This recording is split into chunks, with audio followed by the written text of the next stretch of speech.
There they go into the back. The blue line on. We have a race, and Satnova's beaten Pure Steel out by a length and a half. Welcome to Talking Trots, hosted by Morts and Michael Radley on Tab Radio, Racing and Sport. The sensational Sydney sider, Seals to Sam, comes off the back straight. He's a bucket load of alliteration, this fellow. Scott Bomber Hill will join the boys to look at the Friday night meeting at Gloucester Park. Scott will find the winners for the weekend's racing. Here comes Quinny. I'm the mighty Queen is 4 deep and letting go. Sit back and enjoy Talking Trots with Morts and Michael Radley. I'm the mighty Queen is just in front. Dasher VC can do no more. And the West Australian champion has done it again. Yes, hello and welcome to another big edition of Talking Trots this week, and what a week it was. Last Friday night we had the Harry Capararo 4 and 5 year old Westbred mare's pace taken out by Sweet Vivian for Paula Patricevic and tonight's guest Shannon Suvalkjo. Saturday night we had the Tab Touch Narrogin Pacing Cup taken out by Penny Tiger for Michael Brennan and Christopher Vogt. And on Tuesday we had the 3-year-old Pearl Heats, and tonight sitting here with me is our very good friend Glen Moore, who is going to work through last week's and this week's up-and-coming meeting at Gloucester Park. Good evening, Glenn. Yeah, great to be here, Morts. Rad's away this week, of course, and we've got a big night coming up at Gloucester Park Friday. The Westrel 3-year-old Diamond Classic, obviously. Very, very good race, 50,000 Group 3, and to back that up, the 2-year-old filly's Westrel Gold Bracelet as well, amongst a very intriguing, even program for the rest of the program. Certainly was. So, like you said, Glenn, no Michael Radley tonight. He's away spending some time with the folks in New South Wales. Last Friday night, Bomber, or we can simply describe that as, was a tough night, down 7 units. And Ollie had a tough weekend as well, but he did manage a winner at Albion Park on Saturday night. As always, Glenn, a great night of racing last Friday night at Gloucester Park. Franco Encore upset the stablemate in the opener at $31 for Mitch Miller. Big overs when it hit the front, Morts. Oh, that was the key to that race, wasn't it? Absolutely. Once it led. Absolutely. And dictated that race and made it very hard for Wave Rider, even though it's in the 1-1. The times were against Wave Rider to get over the stablemate. And Mitchell Miller, very, very good driver in front. Absolutely. Franco Encore. And then Cab Sav in the second swooped late after a frantic lead time of 35.2. Yes, and Shannon Suvalkjo, hats off, took the barrier 9, went back at the start, buried the horse for a while and then joined in after all that early pressure, got the horse to the outside in a timely manner. Very, very good drive by Shannon, taking the barrier draw into account. It all worked out well for him with that pressure in that race. Certainly did, and Bricky's Dream just held on to beat a very game Magnus Victor. That was a really good field, that field. Bricky's Dream was certainly the one to beat, but it was quite a strong field, and Robbie did enough to dictate that race and win. It sort of didn't really look in danger, did it, in the run? It had it under control. Certainly did. Very, very short margin, but didn't look like he was going to get beaten. I did love the drive in the next by Aidan DeCampo and Dominus Factum. Got out quick, took a trail, then pushed out perfectly on the turn to get the run and went on to record a great win. So beautiful drive there by Aidan DeCampo, no surprise. That's somebody that's doing their homework. That's the type of move probably we've expected from Dominus Factum in his preps, and probably a long-term good move. Because we saw him win first up, buried on the rail when it drew barrier 10. After that, the temptation is to lead and gets a little bit keen, but he's worked it out perfectly there to sit on the right horse, get the camp, one that runs along in a beautifully executed drive. Yeah, particularly on the turn. Never easy when you're trying to angle out and make some room, and he was able to make some room and keep the momentum and score, which is extremely difficult. Sweet Vivian scored narrowly for Shannon and the Harry Capararo 4 and 5 year old mares. Drawn tougher on Friday night, so it'll be interesting talking to Shannon to see what he's got to say. Yeah, look, Sweet Vivian was on the build, wasn't it? Paula Patricevic alluded to the fact that the horse is gradually increasing fitness, and the previous barrier draws have been against Sweet Vivian. But getting that pie run turned out quite handy that Sweet Sassy ran along, and probably made it hard for a Shan girl, Vokey driving to beat the favourite, which on face value looked a good thing really on class, but The evidence was, of course, that it was a tricky situation to try and make up ground when the pace went on, and Shannon just sweated on the run and got over the top of Voki late. Yeah, very good drive. And Yep. then Hampton Banner was always going to be extremely difficult once it got to the front. It looked like its race, didn't it? They couldn't see any mid-race pressure there, and that's what happened. There was nobody wanted to sacrifice themselves. Mickey Taker, in a situation there where it wanted to dictate outside the leader, get the leader late, but didn't want to set himself up to be beaten by Lasaka in the last quarter of 27.5 is evidence of the fact that Hampton Banner was going to be hard to run down. Certainly was. And our Mostoso made it 13 from 16. It's a fair record. Very good trotter.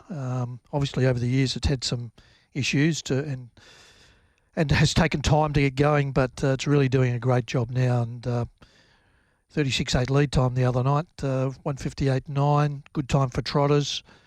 Eva's Image is very consistent and brave and ran a good race again.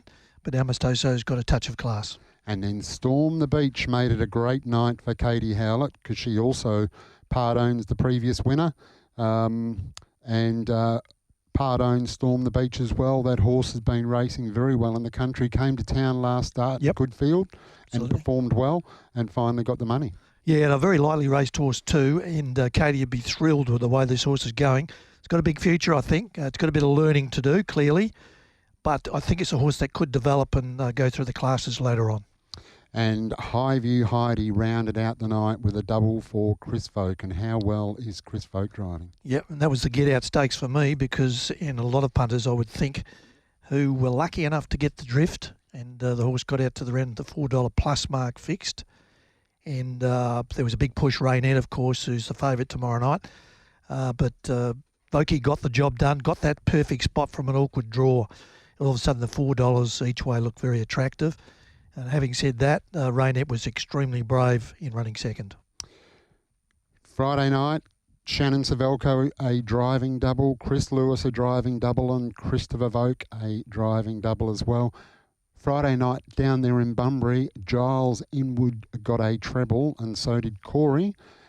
Corey Peterson driving a treble there with Giles Inwood training, and they just narrowly missed making it 4. A double also to Aldo Cortopassi. Saturday night down there at Narrogin, a double to Nathan Turvey and Jocelyn Young at Stables in great form, and a driving double to Gary Hall Jr. Monday at Pinjarra, a training and driving double to Stuart McDonald, who hasn't looked back since he's been on this show, and a driving double to Ryan Warwick. And then Tuesday at Gloucester Park, a driving and training treble for Aidan DeCampo and a driving double for Shannon Suvalkjo.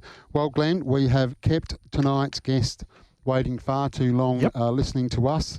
So we'll go to Shannon Suvalkjo, to tonight's guest, Shannon Suvalkjo. Very good, yeah, looking forward to that. Let's just go back a couple of weeks and listen to Waterloo.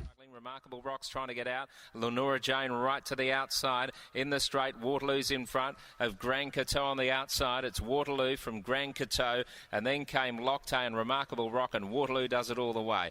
Waterloo from Grand Coteau, third home on the inside. And as you can hear by Richie's voice there, it was just it was a given. Waterloo coasting home, won the heat in 158.5, home in 27.4, and we're lucky to be joined by the driver of Waterloo, which is Shannon Suvalkjo. Welcome to the show, Shannon. Yeah, g'day boys. How are you going? Good. Yeah, good, Shannon. Look, you've got the visitors' draw Friday night.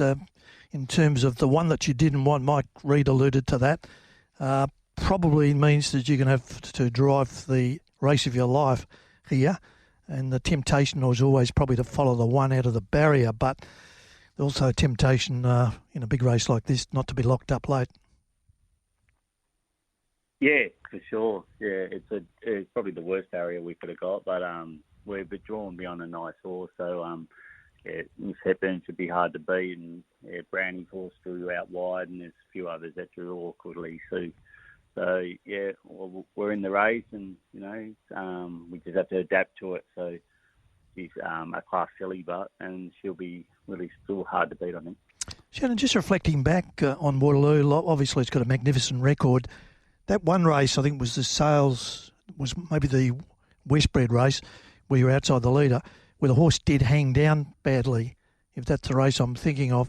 Has that been an issue at all since, or was that just something that occurred on the night? It was the night I think you sat outside Miss Hepburn, and it got very tight on the corner with you getting down. I think the leader got up a touch as well. Has that been an issue in terms of you coming wide? You haven't had to do that much in recent times. No, I don't think it's an issue. She runs around a bit. She runs up the track a little bit and down, but she's got a rein burr on both sides. So, no, I think that was at the end of her campaign. She probably had enough.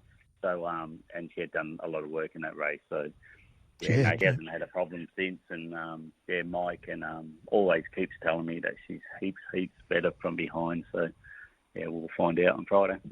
So, what are we looking for in this race then, Shannon? We're looking for a lot of early speed out of the gate, or how would you like it being run, given you are where you are? Yeah, well, Miss Hepburn's not the quickest either, so he'll have to be hunted out really hard, and there's a bit of speed out wide. So, they'll have that up tempo early anyway, and then we've got a few options. We either grab up or we can drive through and try for luck, and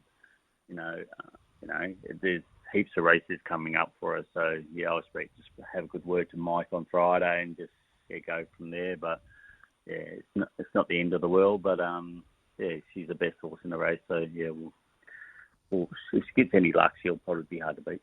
Do you see anything left field there that might be able to cross Miss Hepburn? Like I said, Miss Hepburn's not blistering, but has led before from a close-in barrier, but didn't fly out, held the other horses.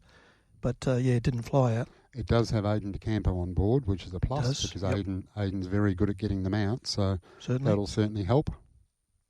Yeah, he can get them out. And Princess Katie's got gate speed, and so is, Laura Jane can get off the arm if he wants to, and Chili Punters can gone forward before. So, there's a few options, but,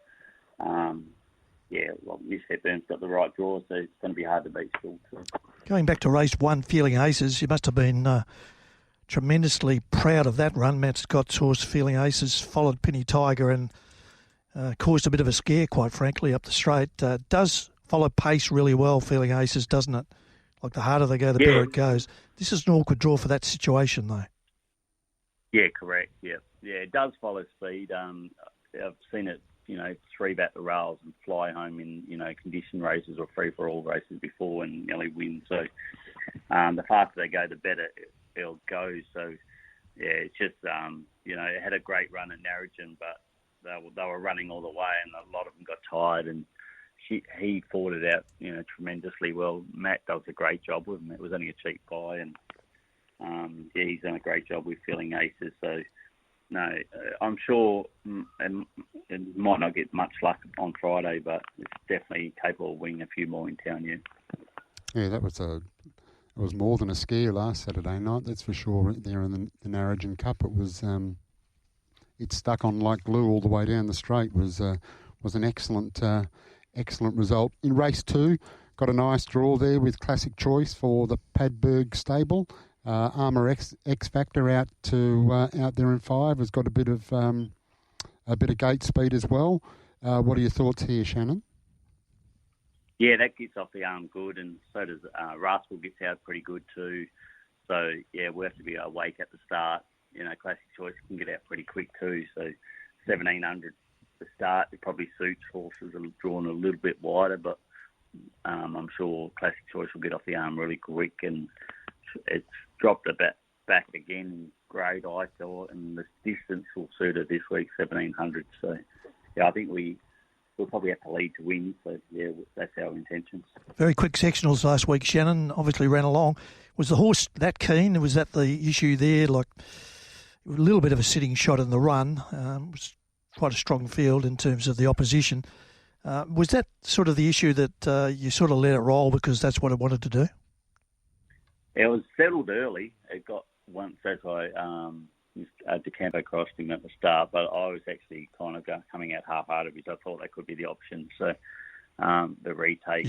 Once we found the front, he relaxed pretty good, but then when Jetstar got outside him, he started to run along himself, so he got keen that second quarter coming in for the bell. So over a mile, I don't think it'll probably be a problem because he probably, he want to run along anyway. So that 2100 last week, and also probably the last few runs, he's just been sitting in behind him and running home, and he probably hasn't been using that gate speed. So that's why I said to Debbie, back him up because next week he'll go good because he burnt out the arm. Top him off a bit. It's burn again, it will help him this week. So, and it definitely, she's really happy with him. So he should run a really good race. Interesting one here. You're facing the same dilemma you worked out last week that it might happen with Dominus Factum. The same thing could happen here.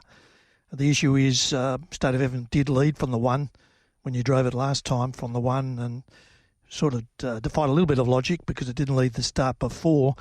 But here you're probably faced with a similar dilemma with Mickey Taker, the obvious stablemate of Dominus Factum.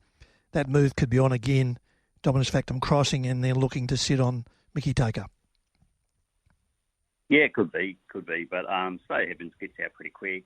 Like here, I don't think anything would have crossed him the other day when he held him. So, he's if you time it right, he's pretty quick off the arm himself. So, Dominance Factum, he has to come across and Rock and Roll Artist. So, Mickey Taker. The speed there.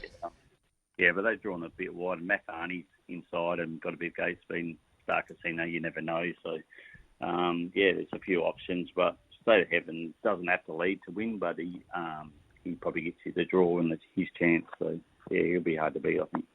It's an open field, very open race, open 275 the field, according to the harness website. Rockmeister off the back row, that was some run last week as well. Posted out there in the breeze and just fought on, didn't go down by much. Dylan Edgerton green, so very competitive race, and you've got the good draw because you've got a couple of bad ones coming up after that, Shannon. We've spoken about the Diamond Classic, but then in the 2-year-old fillies gold bracelet, you've drawn on the outside there on Shuby's double out there in barrier 8, makes it a bit tougher. Yeah, for sure. Yeah, it needed the run first up, and they probably were too quick for it. Rainette and High View Heidi over the 27 quarter. So it'll definitely be improved Shuby's double, but the draw kills it, and then the other two look the main ones in this race. Particularly at the short trip, very hard to make ground against those two good horses. Rainette does look the leader, doesn't it? Yeah, Rainette come off the arm quickly the other day, and I was just able to get underneath it. But it looks the leader, and High View Heidi and Diamonds Forever was a really good one too. So them three are the testing material. You went from barrier 1 to barrier 9, Sweet Vivian. Obviously worked out terrifically well last week with Sweet Miss Sassy crossing you and then sitting on it. Probably Miss Sassy was driven to beat the favourite, and it worked out beautifully for you, Sweet Vivian. How do you view this race? Like, she's got good gate speed. There's a few there that probably won't go forward, but it is barrier 9. It's a bit of a dilemma if you risk the start, I guess, but it might work out well to get a spot as well. How do you sort of view what's going to happen underneath, and what do you think the early leader would likely be? Yeah, it's a hard one, actually. I looked at it a few times. I thought it's Aiden press the button, sports, quite quick off the arm too. So, there's a few. American Monarch, I've been driving that. It's quite good off the arm too if they wanted to go, but it's probably better with this seed. Flame Tree might try and kick through and hold those horses, you would think, would be their plan A. Definitely trying. He's going to try and kick up for sure, and Matty Rocks isn't slow either, so... Yeah, there's a bit of speed. You probably don't have to get involved, is what you're suggesting. There's probably enough there not to worry, initially anyway.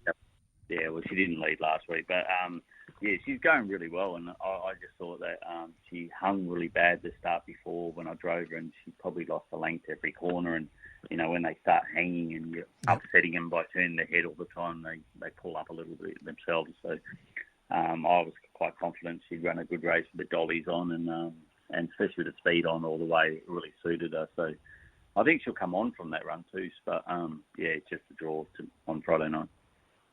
Yes, very difficult out there from barrier 9. In the next race 8, a horse that does deserve to win one day, but I don't think it's going to be Friday night.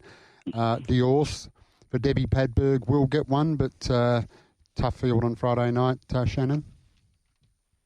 Yeah, definitely tough. Yeah, but it's a nice enough horse, and he jumps good from the stand. So if the one Gerardo can jump, I think Jill Mack will probably cross. So it'll probably be 3 back, and then we'll just be have to drive for a bit of luck. But they'll run along. You got Ricky Stream and Sky Lou and Caravana, and it's a really top field. So the horse will like it, like running along. But probably look for another Friday night. Shannon, Barbados horse is going really well. Last start, I think you could forgive the run because of the way it was run with Trouble Supreme leading, and then you had to pop out, touch early down the back. And the pace sort of went on a bit, so I think that was definitely a forgive. But if you go back on the previous runs, they're all very solid. And Barbados, I think, would you agree, he's got enough gate speed to hold up? Yeah, I think he'll hold up pretty well. I think he's only really been in one mobile for Maddie, and that was first up, and I thought that was his best run behind Travel Band, first up and leading it, and narrowing a really quick mile rate. So the last few races have been in stands, and he jumps okay, but I just think the mobile fires him up a little bit. He gets up on a bit more, and he runs his best races in mobiles, I believe. So he gets his chance from one, and when I looked at nominations, I thought Road Closure would be the hardest to beat. Yeah. He's drawn the widest, so we get our chance. So I will try and make the most of it. Yeah, the interesting one was when Rock and Roll Artist did cross Barbados, and you breezed outside. I think Judy Bowen was 1 and 2 back, ran second. Rock and Roll Artist obviously led and won. He still ran 5th that day, and the rail horses just railed through. And you hung on really well with Barbados that day. I thought there was a meritorious run. They ran 156.9. So we're running 5th outside a horse like Rock and Roll Artist in form. Pretty solid run. Yeah, correct. Yeah. So, he gets his chance anyway. He's drawn one. He gets out pretty good, so I'll give him a good warm-up and get him off the arm as quick as I can. And, he gets his chance anyway. And then the last little happy fella for the Padberg stable, first run after a break. Out there in 5, 1 scratching, so it'll come into 4. Storm the Beach has drawn the pole, last start winner, Katie Howlett and Chris Voke. How do you see this one playing out, Shannon? Yeah, Debbie just purchased it, and she reckons it's working nicely. So, but Storm the Beach has got the right draw, and that Chambray's got quick off the arm too. So I don't know if it can cross it drawn right beside it, but I'm sure they'll come out. And Wine Gum trialled really good at Byford on Sunday. So there's a few secret ones there, I think, like Wine Gum and that, but I'm sure Little Happy Fella will just duck in behind him and get a nice run, and whatever he does, I think he'll improve on it. Got a nice turn of foot, Little Happy Fella anyway. They go hard, and there's a bit of pressure, well, you never know. Might be zipping home, certainly into the placings. Very capable of that. Yeah, he's definitely a place chance for sure. She's really happy with him. She told me a couple of times he's been working well. So, he should run a good race. And what's our best for Friday night then, Shannon? I think Barbados gets his chance to win, and I'm sure Classic Choice will run a big race. But I thought Barbados was my best strike. Wheels falling off at the Dockers. Got the mothballs out, have you? Yeah, you never know with them, do you? Like, one week they're fantastic, and next week they got no legs. So, I thought they still played okay last week, but Sydney was just too good. So yeah, Ross Lyon next week too. Well, this week, Ross Lyon, St Kilda. It could be very interesting because tactically you'll know a bit about the Dockers players, so that'll be a big one for the Dockers if they can get over St Kilda. Puts you back in the picture, doesn't it? Yeah, and Ross will have his team fired up against us, but if we can beat St Kilda, we're back in the fray. So I'm sure they'll keep improving, and if they can keep getting them injuries, like Brendan Cox coming back shortly. So we get a few players back, we'll be right to go. I love your optimism, that's for sure, Shannon. You certainly need it when you barrack for the Freo Dockers. They do promise a lot, but unfortunately don't always deliver. Shannon, you're driven well over 2,330 wins in your career, 8 Group 1s every Thursday night when I go through, what people have driven the previous week. There's not a week that goes by that there's not Shannon Suvalkjo mentioned, at least twice. You're out to Calabarin on Sunday and Narrogin on Saturday night. You must still have a big passion for this sport. Yeah, correct. Yeah, I love going to the country. I was brought up in the country, going to Bustleton and Collies and all them, and I still love winning races for. It doesn't matter who it is, and everyone enjoys a winner. So I'm no different. So I still love driving a winner. Shannon, you're currently the leader in the state premiership with 81 wins, which is pretty good. 67 for Vokey, 62 for Junior. In the Metro, you're equal leader with Junior, both on 40, Vokey on 32. So it's working out well over the state and also in the metropolitan area as well, which is quite gratifying. I think you have won the premiership previously, is that right? Yeah, I won it in, I think it was 2018. Yep. Yeah, it was. Yep. Big year. You're on the same track. Narrogin tomorrow night, race 1, you got World of Rock. A solid first up run. He looked like he was really travelling. I thought he was the winner in running, but just got a little bit tired late. Probably improved with the experience. Yeah, and race fitness, and he doesn't really know what to do yet. But he's more of a rolling type, so they back him up quite quickly. But 2200 won't worry him, and there's a couple off the back mark that go all right. Double Dancing and Lucky Lou Whippy. Lucky Lou Whippy's probably the one. Yeah, yep. Plenty of ability. So, he'll improve off World of Rock, but he just you probably need 6 months of racing until he finds his best, I think. You got a good look Warhol up against you with your drive, Absolute Delight in race 2. It's not beyond Absolute Delight. It's drawn a little wide, but it's only 1,800, so plans there? Yeah, it's only a short race, and last time I drove it at Bunbury, I won over a short race, and a bit of speed, like the 4 and the 5, but out the gate. But Absolute Delight probably will love the 1,800 and back to the country. So got a good Warhol, was unlucky at Gloucester Park on Tuesday, but we'll just need a bit of luck in the draw. Then you got Major Buzz Rusinol. Looks a bit tricky for those two, or very tricky. Better have Faith's drawn 1. That's a tough race. Time's Ticken's going okay.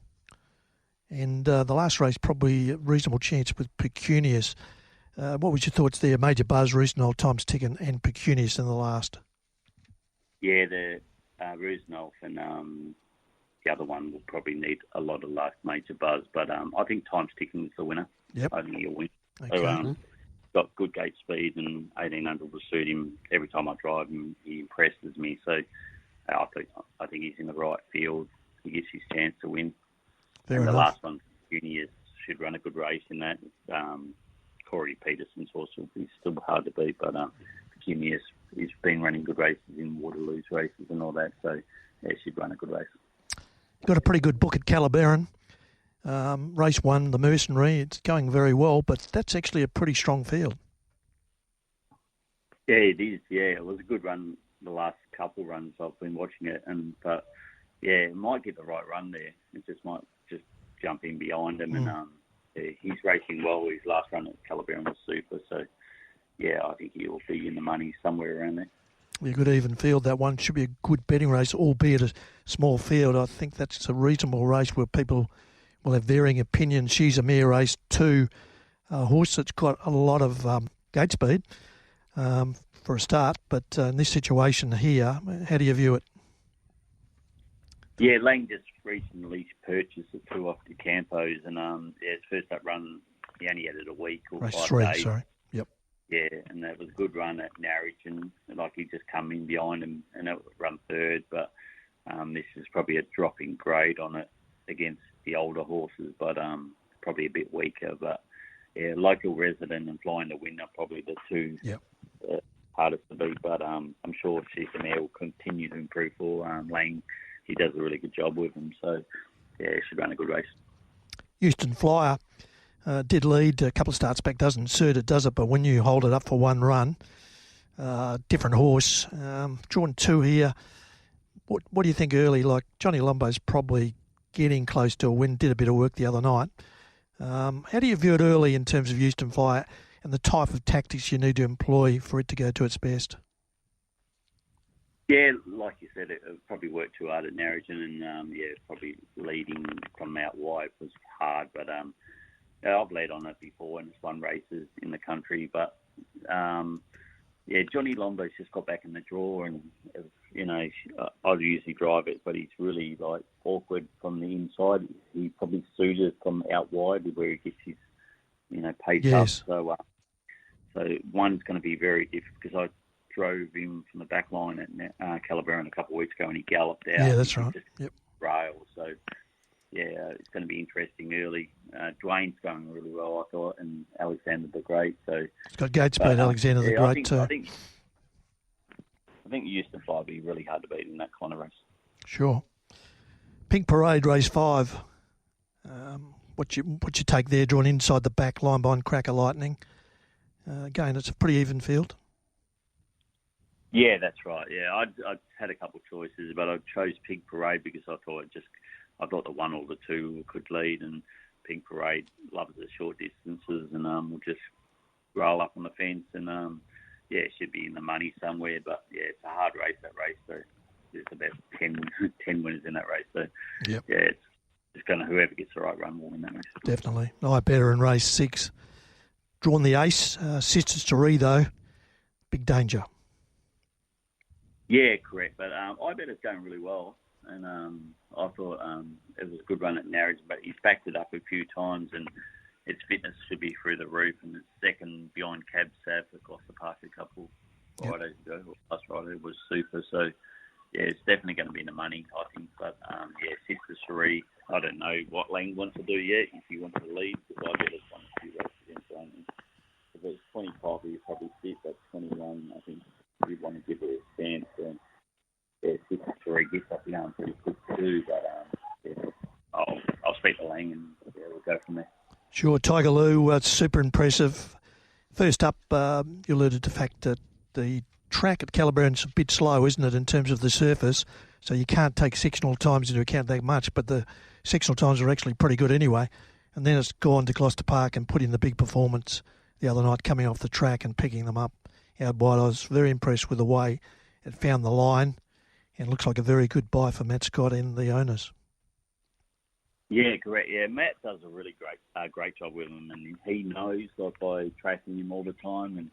And he said that a few times before it started that it was definitely a city horse. So when he started at first up at Calabarin, he expected it to just go around and win, and it did, and felt really good. And then the other day he said it definitely improved, but he said it will definitely improve from this one because it's still a bit fat. So it was a super run. It felt to me it's more tougher than fast, but it just keeps coming, and it goes a strong speed all the way. So the stands, it suits it, and it jumps really quick from the stand, so the 30 metres won't be a problem, and I think it's be too good for them.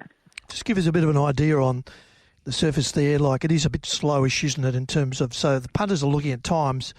It's probably a good warning that you put out there that don't take too much notice of the sectionals compared to, say, Gloucester Park or other tracks. And the other point I wanted to ask you about was Byford.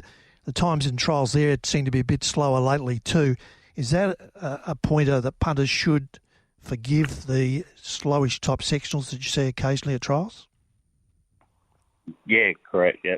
Yeah, Calabarin's definitely slow, and he puts the times in most races. So the first race is probably a little bit harder, and then longer in the day, it's a lot softer, and it suits horses that can, get through the going a bit.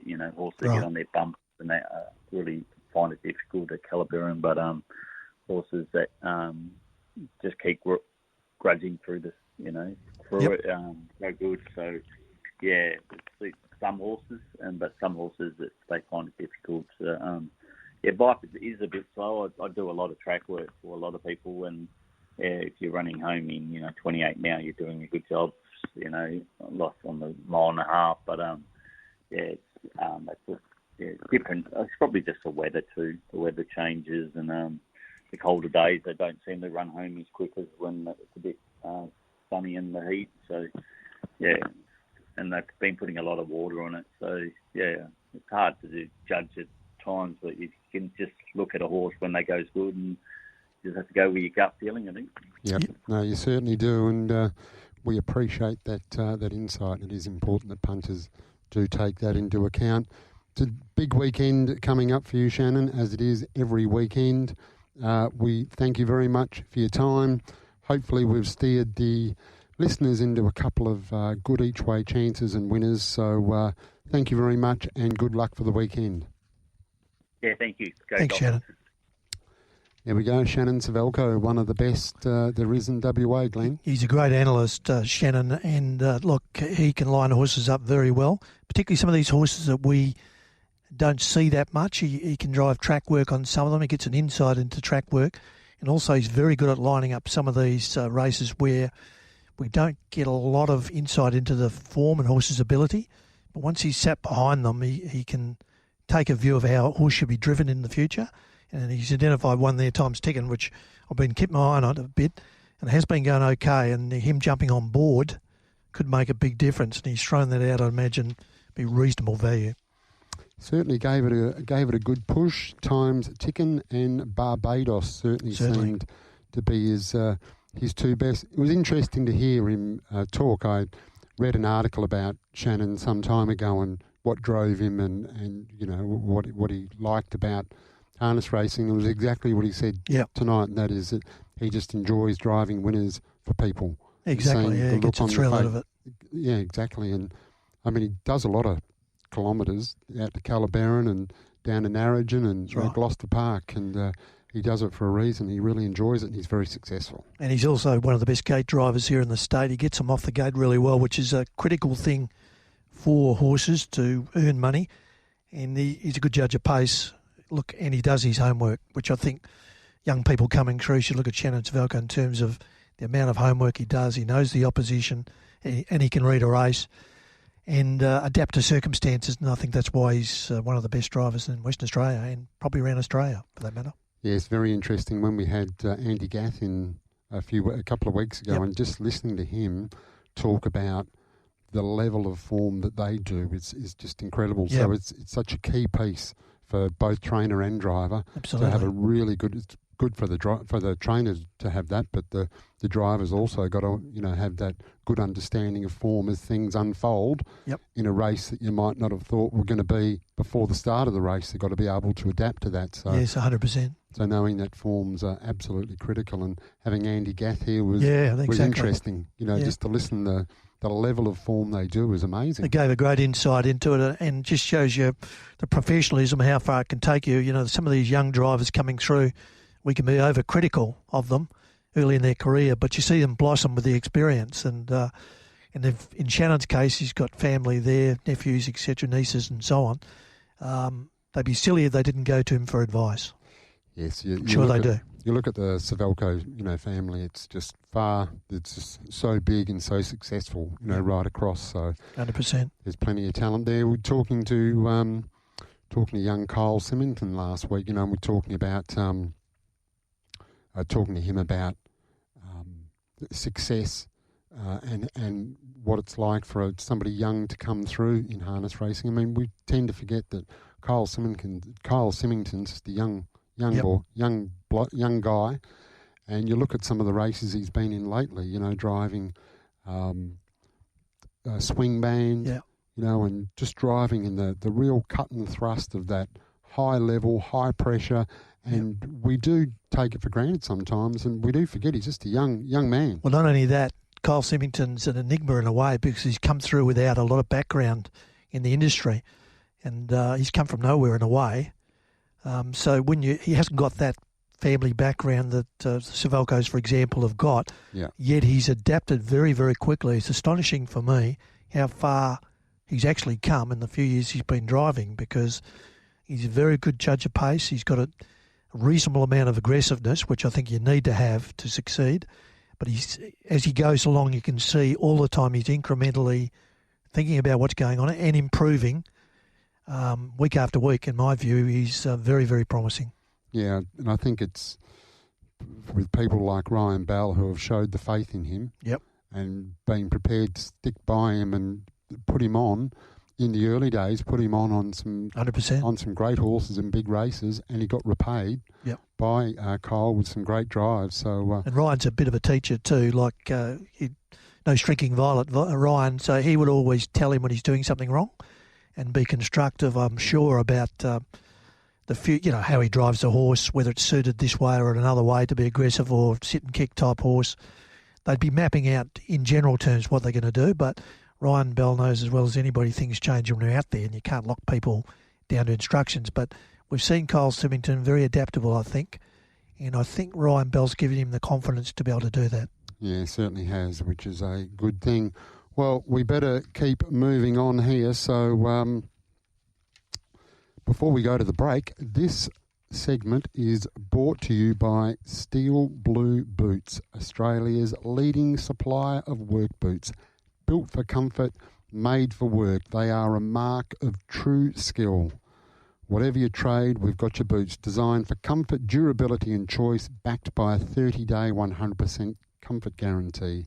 And Steel Blue are great supporters of the harness and the thoroughbred codes in WA, and of course Ross Fitzgerald from Steel Blue Boots, a very prominent owner in WA of harness horses.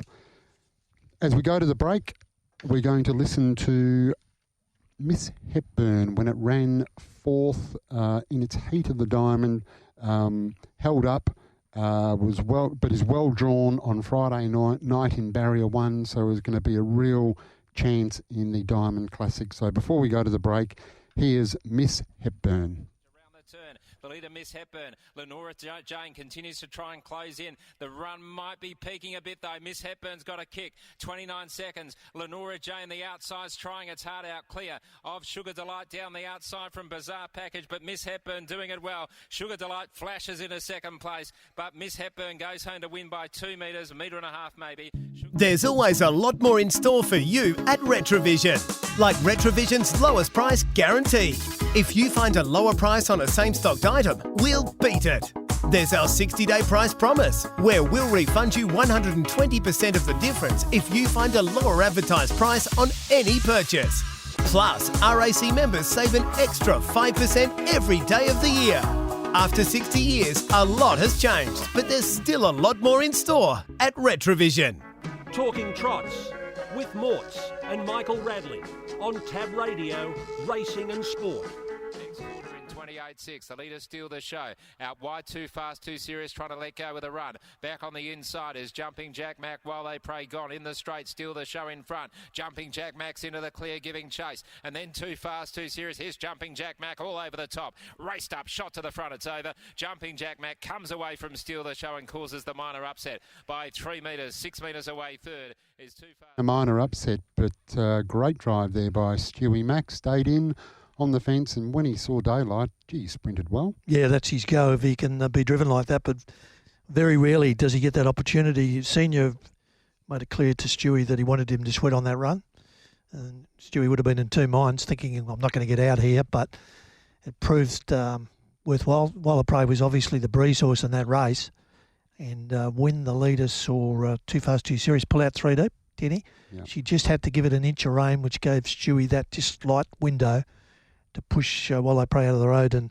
just get into the clear, and didn't he get to the line? He's a very good horse. He certainly is. He's always been one of the most unluckiest horses in WA, particularly in some of the big races. But, that was a great win by Jumpin' Jack Mac last start. We'd like to welcome to the show the one, the only Scott Bomberhill, a very happy Scott Bomberhill after his our Bombers going along beautifully, Bomber. Very happy. Good afternoon, Glenn and Glenn. But, very happy with the footy, but not so much with last week's results. I was terrible last week. So I think you join a very illustrious group of people that didn't go too good last week. But in terms of the first half of the program was no good. But then sort of after that, it settled down and the logic came in. But there were some upsets, weren't there? Yeah, they were. They were just winning without names early, and like I said, a couple of late results to sort of get a little bit back. But it was a tough night, all right. Well, Bomber, you just do what I do. I got clipped last week by got a drive-by by one of our listeners, John Jones, who wanted to know why I wasn't talking about Eastramount getting beaten by the West Coast, a team that hadn't won for 2 years, and while I was gloating over Eastramount beating Swan Districts after the final.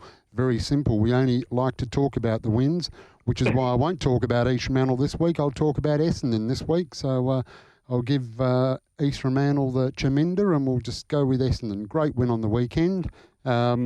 So thank you, John. Your point was well taken, but we're on the Bombers bandwagon this week, and let's forget about Eastramount. Bomber, as we said during the week, they're on again this week, so it's just back to the logic, and the winners come. So where are we headed to Friday night, Gloucester Park? Race number 2 is the first one we're looking at. Yeah, no markets up as yet, but I'm hoping Armour X Factor is the one that gets the opportunity to slot across there into the running line without having doing too much work. He's only one horse on the second line here, and I think the worst he can land is probably 1 by 2, and he can be pretty dangerous from there as long as they run it solidly. It's a nice grade for him, and he's a horse that's sort of raced out of his grade, for the last probably 8 or 10 starts, and this just looks a nice race for him. I think it'll be a nice enough price in an even sort of affair. Without the markets being up, I'd imagine the Classic Choice would go up around even money, 5 to 4, something like that. Given the fact that it did lead last week and got run over, but 1,700 Jordan 2 of it leads, so obviously they'll factor that into the price, so probably around evens thereabouts, and then Rascal and Armour X Factor in the market after that. So I think it's going to be reasonable value. Yeah, I agree. I think you've got the map pretty well, as I picked it as well, Glenn. And I'm just not sold on Classic Choice at this point. He's a horse that, at his absolute peak, they wouldn't beat him in front, but I'm not sure he's there. And I think Armour X Factor is just going to get a nice suck in behind them. So hopefully he can be the one late. Well, on the harness website, Armour X Factor is currently showing $4.20. And I must admit, I've been pretty happy that some of the prices on this website have been far more closer than what they have in previous times. So we'd be happy to get $4.20, Bomber. What would our staking plan be on race number 2, horse number 5, Armour X Factor for Colin Brown and Madison Brown? Yeah, just the 1 unit, Morty. He does need a little bit to unfold for him, but I just thought he was probably going to be the value in the race. Very good. And then we move ahead to race number 5. And if we look at the Tab Touch market that is up at the moment, number 1, Miss Hepburn at $2.60. 2, Lenora Jane at $17. 3, Remarkable Rock at $1.26. 4, Princess Katie for the very powerful Michael Young stable at $41. 5, Sugar Delight for Barry Howlett at $9. 6, Chili Punter at $26. 7, Loctay at $126. Exceptional Armour number 8 at $9.50. Stellar Edition $1.26. Waterloo $2.25 for Shannon Suvalkjo, tonight's guest, and Mike Reid. Push Button Rock in number 11 at $1.26, and Grand Coteau number 12 at $8.50. How do you see it, Bomber?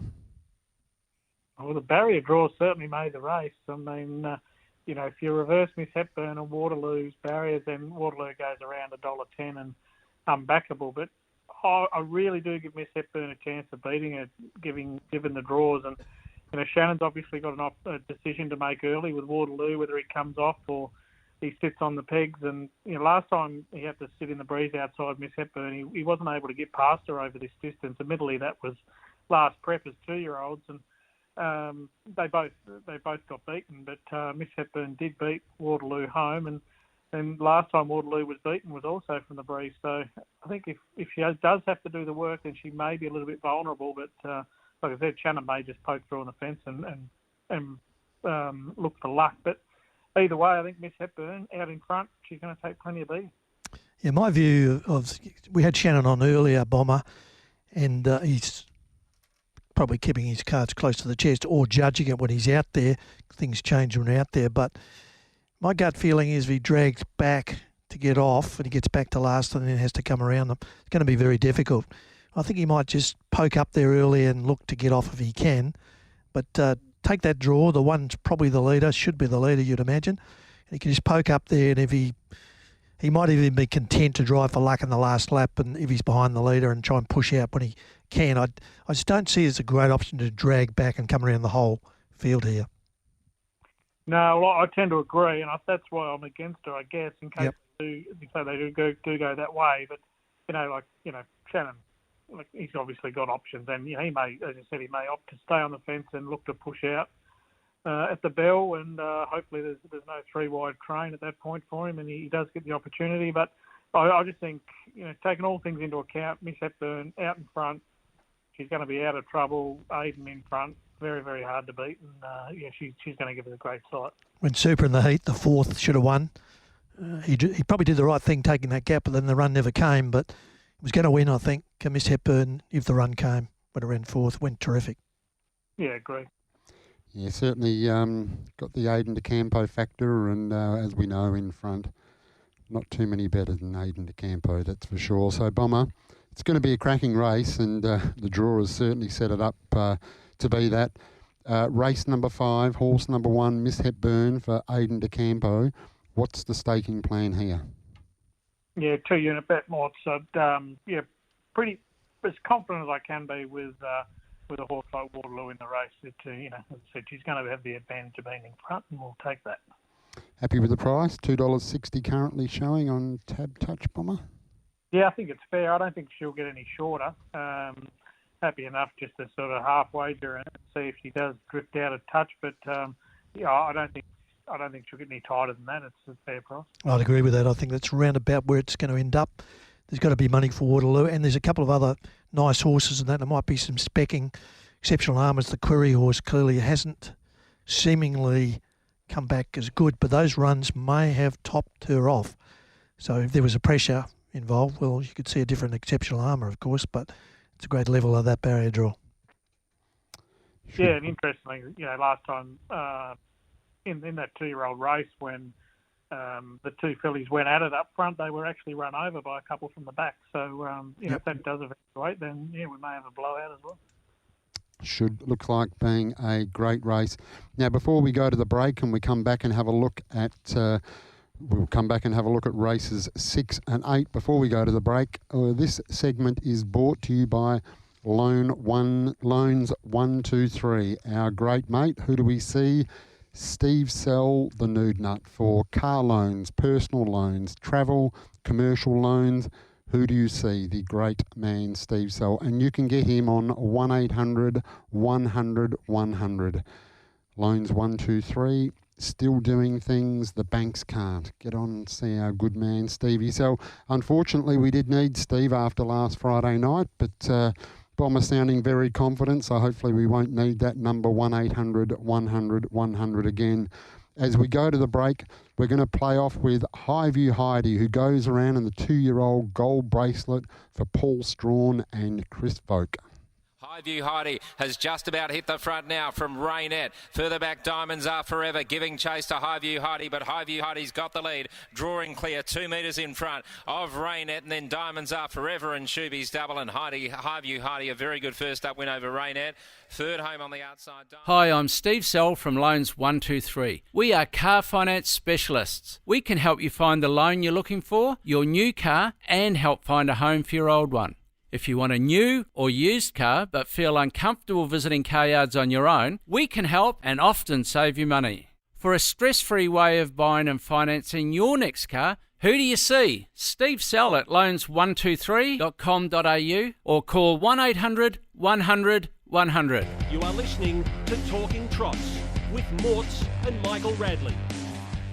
Fly With Me. Magnus Victor is coming out 3 wide as well, and deeper out is Starlight Dream. Belezanira drove up behind them around the turn. Bricky's Dream got right away. Bricky's Dream led by about 8 metres. Magnus Victor is on the outside giving chase, and they were followed by Captain Bligh, but Bricky's Dream is in front of Magnus Victor and Captain Bligh. Bricky's Dream in front, and Bricky's Dream has only just won by about a neck on the line. Yes, Bricky's Dream held on to win. The margin didn't look very much, and Aidan DeCampo was closing, but Robbie Williams had just done enough to record a good win there on Bricky's Dream. This segment is brought to us by Retrovision. Retrovision, for all the electrical stuff you love, lowest price guarantee. And as everybody should know now, RAC members save an additional 5% every day at Retrovision. So get into your local Retrovision store. Very proud sponsors of harness racing in WA. Bomber.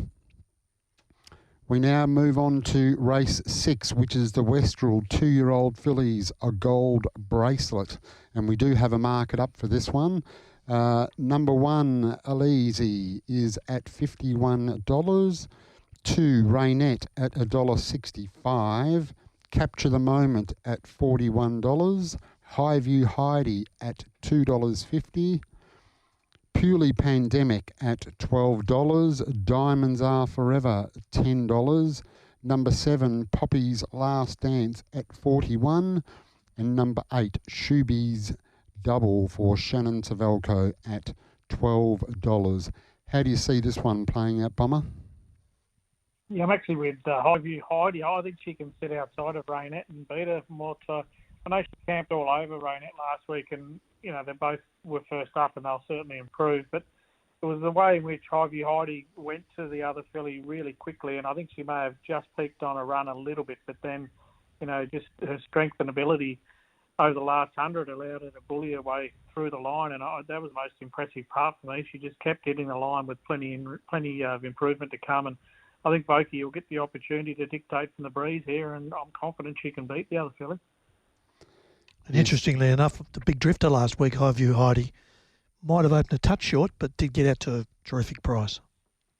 Yeah, she did. I actually backed the leader, and it sort of went unders, I think. But yeah, Highview Heidi was pretty impressive to my eye. Absolutely. And, how many units would you like? Chris Vogt, he's just in great... He's on fire at the moment, Chris Vogt. Absolutely on fire, Bomber. So yeah, you can certainly back him with confidence, Morse, no doubt about that. And yeah, 2-unit bet, I think he'll just get the opportunity to completely dictate the race however he wants it run from the breeze. And one thing about Chris Vogt, he's a great confidence driver, and he should be extremely confident with his form at the moment. So yeah, that's a nice price, $2.50, and a 2-unit bet there in the Westrel 2-year-old fillies, a gold bracelet. Now, Bomber, you're going to take us out a winner here, I think, in the Westrel Window Blinds Standing Start Pace. Now, I note you haven't brought your note along tonight, but we'll just wait and see the result, Bomber. We do have a market here in the stand, and that is number 1, Durado at $4.20. 2, Jill Mack at $20 for my man Trent Wheeler. 3, Diorce, Shannon Suvalkjo, $20. 4, Navy Street, $26. 5, Sky Lou for Gary Hall Jr. and Gary Hall Sr. at $1.55. Number 6, Bricky's Dream, who we just heard, at $8. 7, Karana at $6 for Denny Roberts and Team Bond. And on the outside, we have Simply Shaz at $34 for Lindsay Harper and Peter Anderson. How do you see this one playing out, Bomber? Yeah, I'm against the hot pot again. I'm with Dorado at the price. I think he gets the opportunity to lead here, and even if Jill Mack does cross him, I think he can still be there for the retake. And Aidan will just strive to make it as hard for this hot pot in Sky Lou as he possibly can. And he's got a really good record at the stand, Dorado. He's had 5 starts, won 4, and was unlucky in the other. And generally, you know, albeit in weaker company, he's negotiated some pretty heavy handicaps there. So I think if he can find the front, then you know, Aidan is a very, very good front-running driver, and he can make it pretty difficult for him here. Glenn? Yeah, interesting. Jill Mack's the interesting one because has been holding the lead. But in this case, like you say, Trent Wheeler might consider the fact that if he does lead and sit on Gerardo, that Sky Lou has to go after Gerardo, and that'll suit Jewel Mac late if there's pressure and just run on behind them. So that could be the logic, Bomber. I'm sure that's the logic you're using. Yeah, absolutely, Glenn. You nailed it. I mean, he's a chance of holding up in his own way. But even if she does cross, I think the two of them will come at the same time, Gerardo and Sky Lou, and it'll be an ideal sit for us. So I think he's got a couple of strings to his bow here, Gerardo. And Ricky's Dream and Carano will be sweating on Sky Lou going after Gerardo too, and they can be held up to the death here, hoping there's a bit of a war going on in the last 1,000 to 1,200 metres. Yeah, it sets up to be a pretty good race, actually. Very good. And Bomber trying to get us out, well, hopefully not getting us out because we're going to be that far in front, but we certainly don't want to be getting out in the stand. What's the staking plan here for race 8, number 1, Dorado, for trainer and driver Aidan DeCampo? Yeah, I thought he was really nice over. So, 2-unit bet to finish us off, Mort.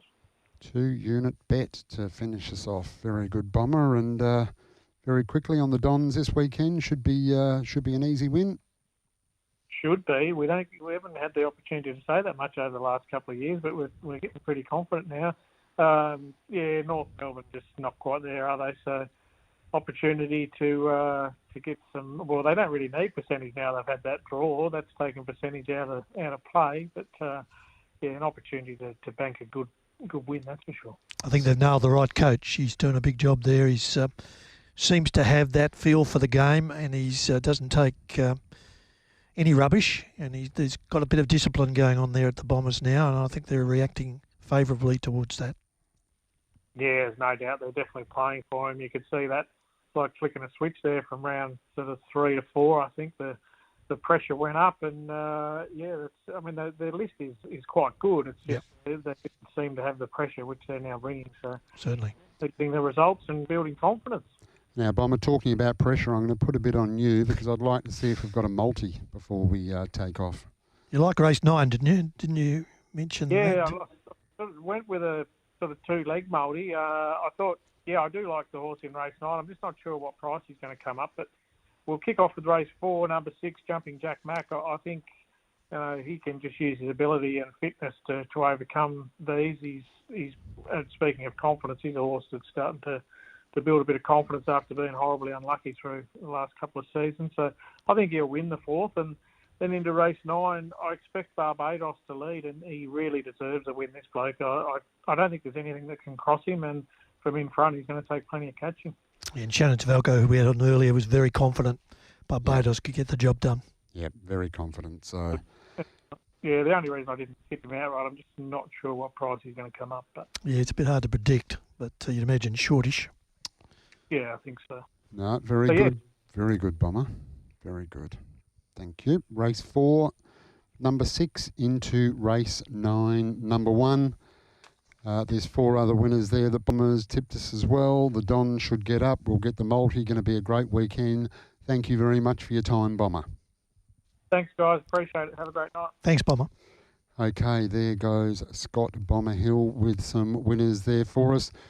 As we go to the break, he was one of the big upsets last Friday night, but it wasn't when the horse got to the front, and that was Franco Encore. Once he got to the front, not it was at all. Going to be very, very hard to beat. And, beat one of the favourites for the upcoming Pearl, so great win. So as we go to the break, let's go back to Franco Encore.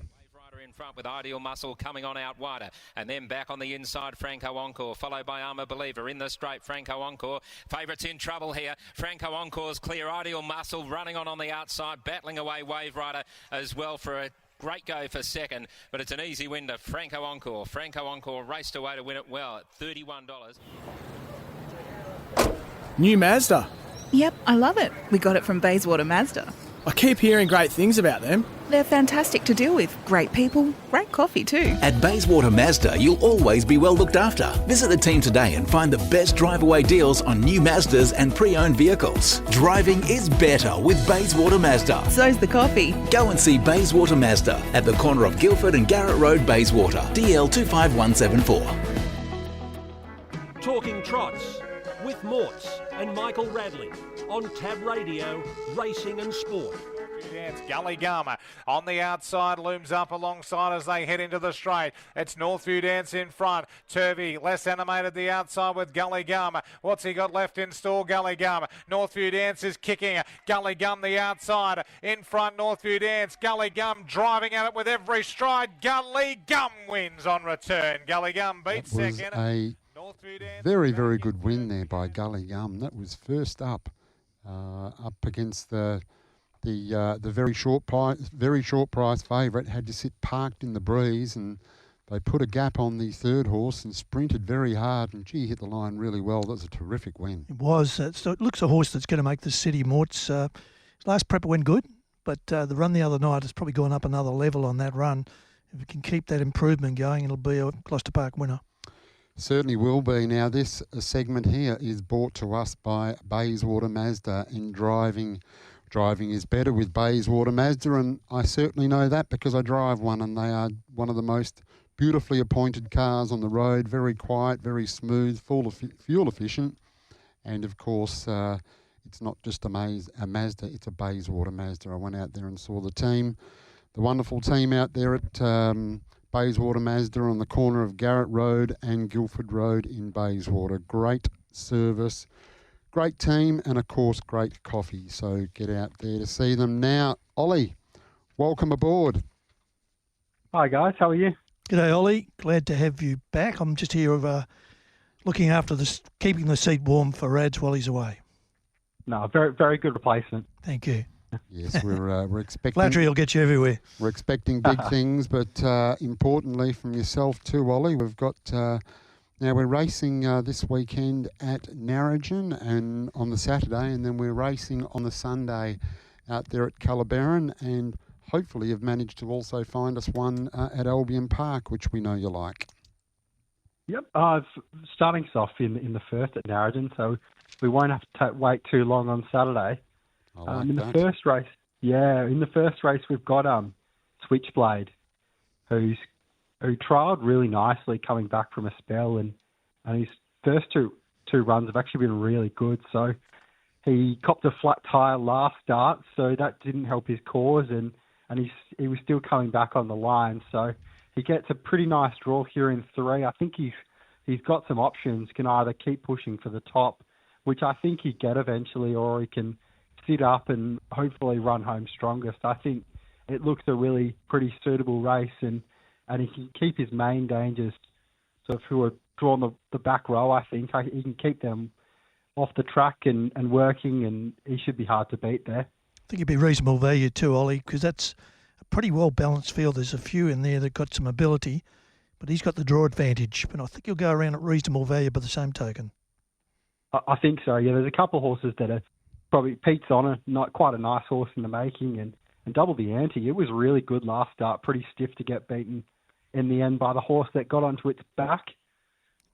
Yeah, and also Lucky Lou Whippy's shown ability at a gear malfunction, I think, the other day, but looks like a horse with a future. So, yeah, there's a few in there.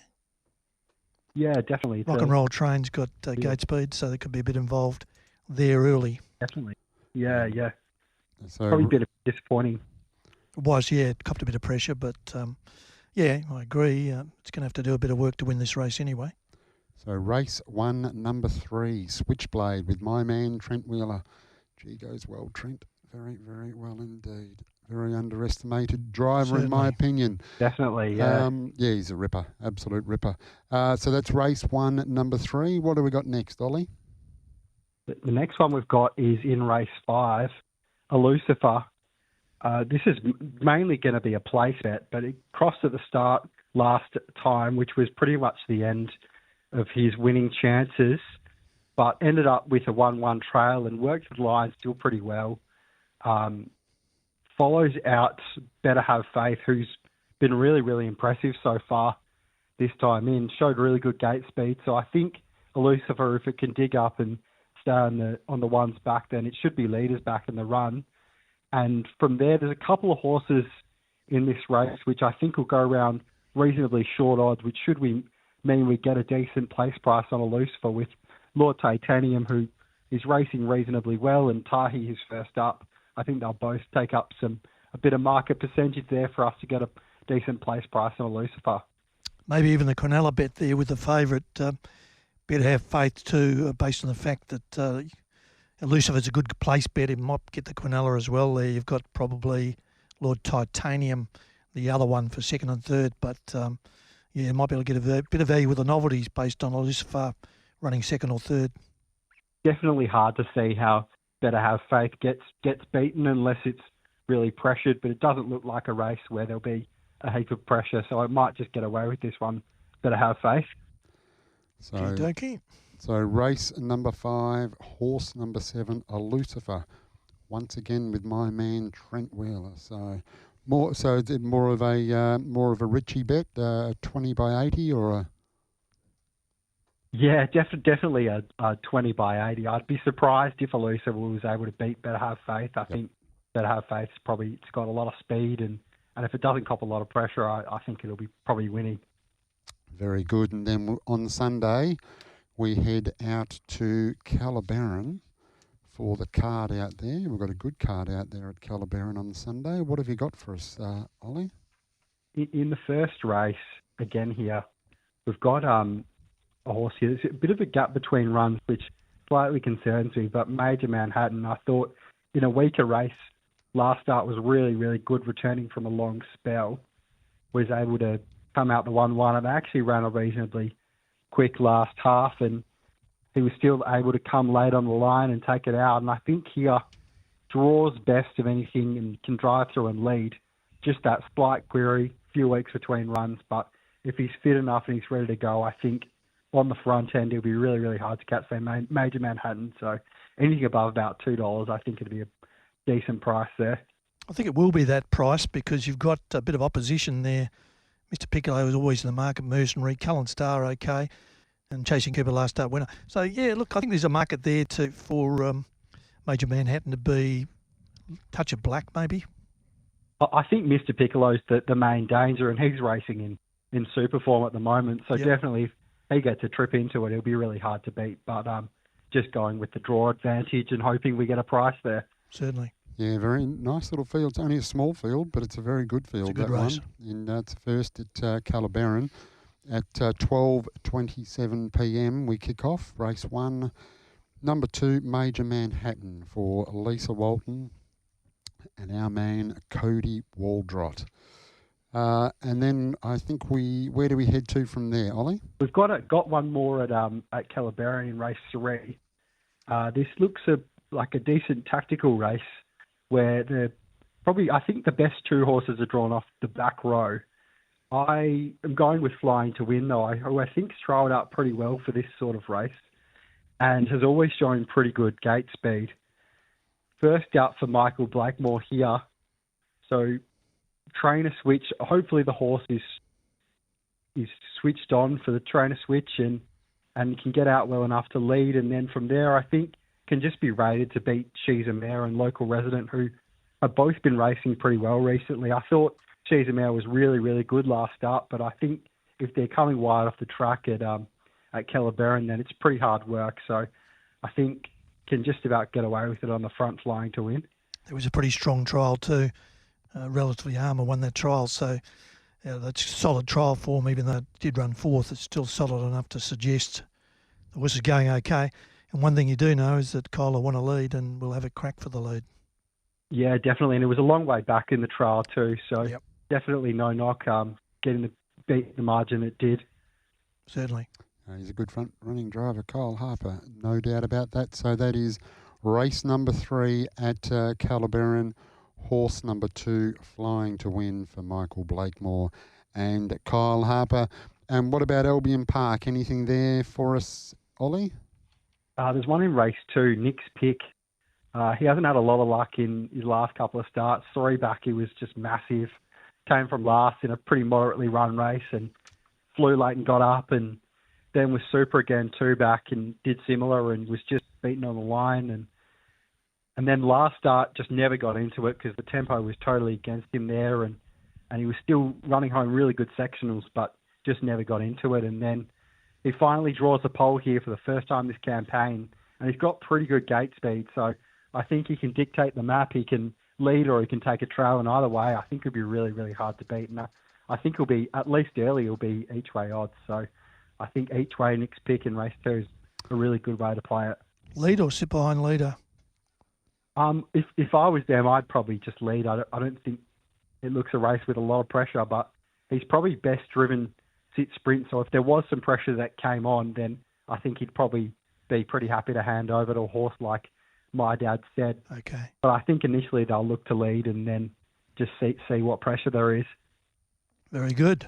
So that is Albion Park on Saturday night, race number 2, horse number 1, Nick's pick each way.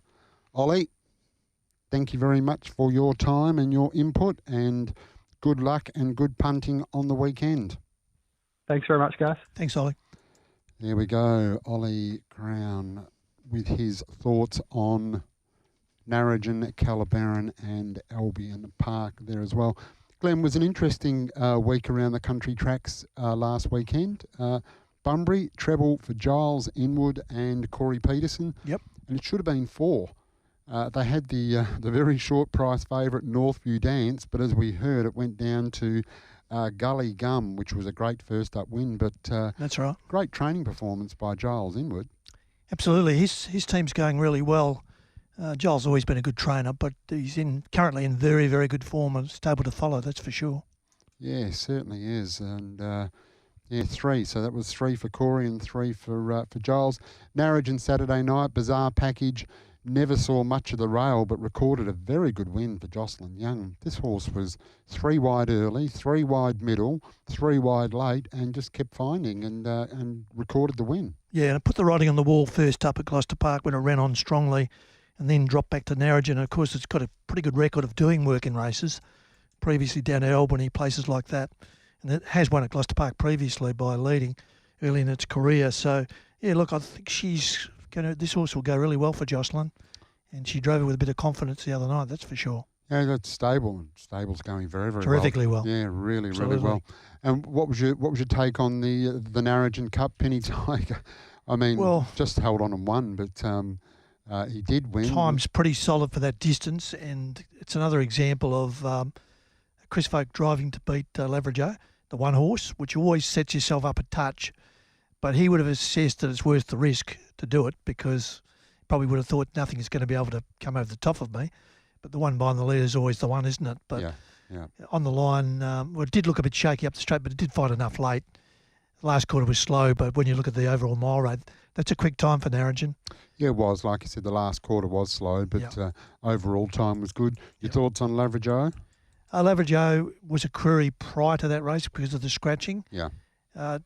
Listening to Ray Jones in the lead-up, it was a little bit concerning with the scratching. No doubt he would have had to give it the horse a couple of days off just to make sure he was healthy and fine. Then he alluded to the fact he hadn't hobbled the horse, he'd galloped him, but he's happy with his galloping. But you always got that little nagging doubt, don't you, when you've got to sit outside a horse like Penny Tiger, come around the field. If Junior had sat 1-1, the leader would have walked. The moment he pulls out, he goes. If you sit 1-1, you let the leader get away with murder. So it was a difficult one. He had to be spot on, Laverajo, and he wasn't clearly spot on. Yeah. Otherwise, he would have run second minimum. But, yeah, it'll be interesting to see what Ray does now with Laverajo. It may well have been a case of the horse just needing the run. But we'll see when he butters him up as to whether he's got the confidence that this prep continues on. There was some talk about going to Brisbane. He's good enough to go. There's no doubt about it. Is, yeah. But if he's got a nagging doubt, I'm sure Ray will be conservative. But I'd love to see him go over there because he's a horse that could play a vital part, even in the Inter-Dominions. I think he's a horse that could play a part, certainly win heats. Yeah, he's very tough. Very good tough, horse. Which is what you need to be for an Absolutely. Inter-Dominion series. So, I'd love to see that happen. Yeah, and Pinjarra, major class, big winner first up, hasn't raced since, 2022 or something, to 4 starts now as an 8-year-old. Yeah, exactly. It's not a bad effort. Got the job done. Late in the race, he looked a little bit uncomfortable, but I hope that was not an indication that the problems have reoccurred. It might have been something else. I'm hoping that, but for them, it was a great effort to get him back in the winners list after that. He's always been a horse that's had class. Yeah. But it's very unfortunate what's happened. And talking of class, the The State of Art was some win for Absolutely. Stuart McDonald. Rounded them up from the rear. That was a long, sustained run, and it was still finding the line really strongly. Absolutely. That was a tactical race where Aide de Campo went at the bell. Maddie Brown was in the breeze at that point. Her horse was a bit fired up. I think Aiden, under normal circumstance, probably would have got the breeze to the bell, which would have made it hard for Stewie to win. But once that pressure went on and Maddie kicked up, Aiden's horse had to do that bit of extra work. It was a terrific run. But Stewie was sitting back smoking the cherry briar at that point. And it's a nice horse, clearly. Yes, He's still got to be able to do it. And it swept past them up the straight. Terrific run. Yeah, and of course then Madam Publisher brought up a training and driving double for Stewie. Yep. He's in great form. He's in great form. The leader got away with a bit, but Stewie had supreme confidence there, and it was just the best horse won there. It took a little bit of getting over the leader, but on the line it's very comfortable. Yes, and Ryan, I don't know how to pronounce his surname.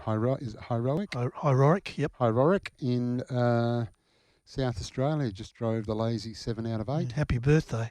That was a phenomenal... He drives a lot of winners. He does. Ryan. You often see him drive 3, 4 winners. So if somebody having a bet, you'd confidently look if there's money for his horses. Generally, they seem to be a money stable. It's worth following if they back them because they tend to go pretty good. But anybody that took the multis the other day and just took the punt, they would have had a big result on Ryan. Tremendous result. Yeah, and the one he missed was race 1. So, was it really? Yeah, I the one he didn't missed tune was, in until a bit later. Was yeah, race 1. So that's right. So no, it was certainly was a big weekend in harness racing last weekend.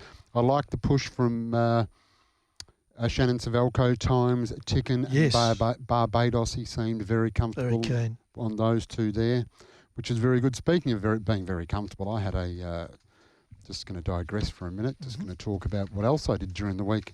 I had to listen to do you listen to many podcasts at all? Occasionally I do, yeah. Often pacing, I listen to that. Yeah. Talking Trots, I listen to that. I'm glad to hear. And it's another one to the list. But I listened to a podcast the other night called Bray and Ethan. And Bray being our young man here. And it was a very interesting one talking about the young boy Carr that unfortunately went to South Mantle, not East Mantle. But really enjoyed the podcast. Do a great job. It was excellent. Thanks, Sports. Appreciate it. Is he related to Josh Carr and those Carr boys? Yes. Is he? Okay. So. Yeah, and he's down at breeding South there. Mantle.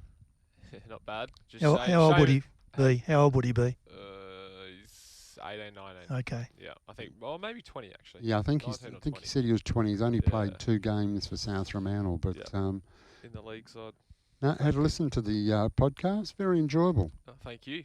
Couple of laughs and. That's the plan, yeah. Must tune in. Yeah, no, it's certainly worth a listen. It was. I particularly enjoy waffle football, and it's great to hear that, and it was really good. So get on and have a listen. Bray and Ethan. Will do. Might even have to leave him one of his 5-star reviews. Please. So we'll do that. But going places. Glenn, thank you very much. Yeah, just a quick one before we go. The Retrovision Gloucester Park preview tomorrow morning. We've got Dylan Edgin and Green on, and also Frank Nefrenak with Raynette in the big race. We've got Frank on to get some insight into Raynette. That'll be very interesting. So if people can tune in, hopefully we'll get some information for them.